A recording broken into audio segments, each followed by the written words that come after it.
গোপালগঞ্জের কাশিয়ানীতে দিন দুপুরে ১০ ভরি স্বর্ণালংকার ও নগদ ৭৫,০০০ টাকা চুরির ঘটনা ঘটেছে। শুক্রবারই উপজেলার বাগঝাপা গ্রামে এই ঘটনা ঘটে।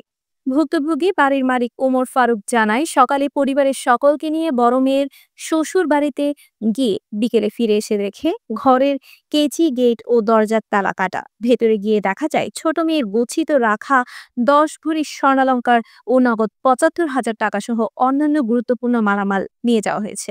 কাশিয়ানী থানা ভারপ্রাপ্ত কর্মকর্তা খন্দকার হাফিজুর রহমান জানায়, ঘটনাস্থলে পুলিশের একটি টিম গিয়েছে। অভিযোগের ভিত্তিতে আইনানুগ ব্যবস্থা গ্রহণ করা হবে। ৯টার সময় গেছি বাড়ি ফ্যামিলি সহকারে, যাওয়ার পর তারপরে এই মানে আধা ঘন্টা হয়েছে আইছি সব জায়গায় দেখি গেটে একটু ফাঁক, এই তালাকো টান দিছি দেখি তালা নাই। তারপরে ওইটা ওই মধ্যে তালা মারা আছে, ওটা ভাঙছে। ভাঙে ঘরের মধ্যে যেই গেছি দেখি যে আমার সামনে একটা ডয়ার থাকে, দলিল পাতি থাকে, আইডি কার্ডটা, চেক বই, ব্যাংকের চেক বইটাই সব আইলেই ছিল একদম তছনছ করে লেখে।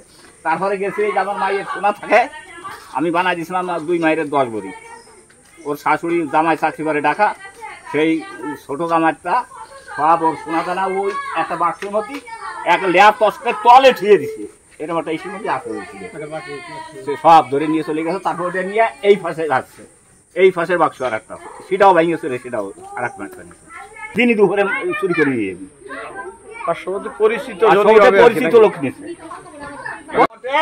আমি তো আইসে দেখি কি, আমি তো যাওয়ার সময় তোলা মারি থুয়ে গেছি। আইসে তো দেখি কি কেসি গেট খোলা, সে বক্সের গহনা সব এরকম ফেলানো, বাক্স আমার কাপড় চুপড় যাবতীয় যা ছিল সব, যা যাবতীয় যা ছিল সব খোলা মিলা সব কিছু আইলুন মাইলুন, মানে কিছু নাই। টাকা ছিল, মানে আমার কাছে টাকা ছিল, আমার আব্বা তোর সাথে তোলা টাকা ছিল মেলা টাকা। আইসে তো দেখি কিছু না, সব কেমন জানো, আমি তো দেহে আমি ব্যবসা করছি দেহে। আর আমার বোনের গহনা ছিল মেলা গহনা, সেটা 2টাই কানে, একটা 3-4 জোড়া আংটি, তারপরে এমনি মেলা বিদেশি কানেরটা ছিল।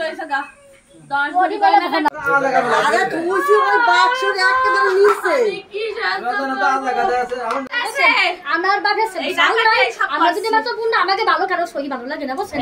আমরা আগে বাড়ি বাড়ি দেখে আমার সব শেষ করে দিয়ে গেছে। আমি বুঝতেছি আমার কেমন লাগে। তুমি না কও কিসের জন্য? এই দেখছি তোর দেখছি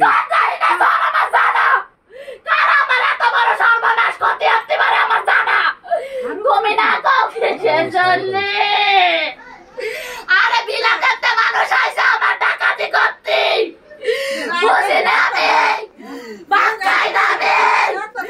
আরে দেশের মানুষ আইছে ডাকাতি করতে, আমি কম করতে আমার জিনিস গেছে আমি বুঝি, আমার সম্পদ চলে গেছে আমি বুঝতেছি।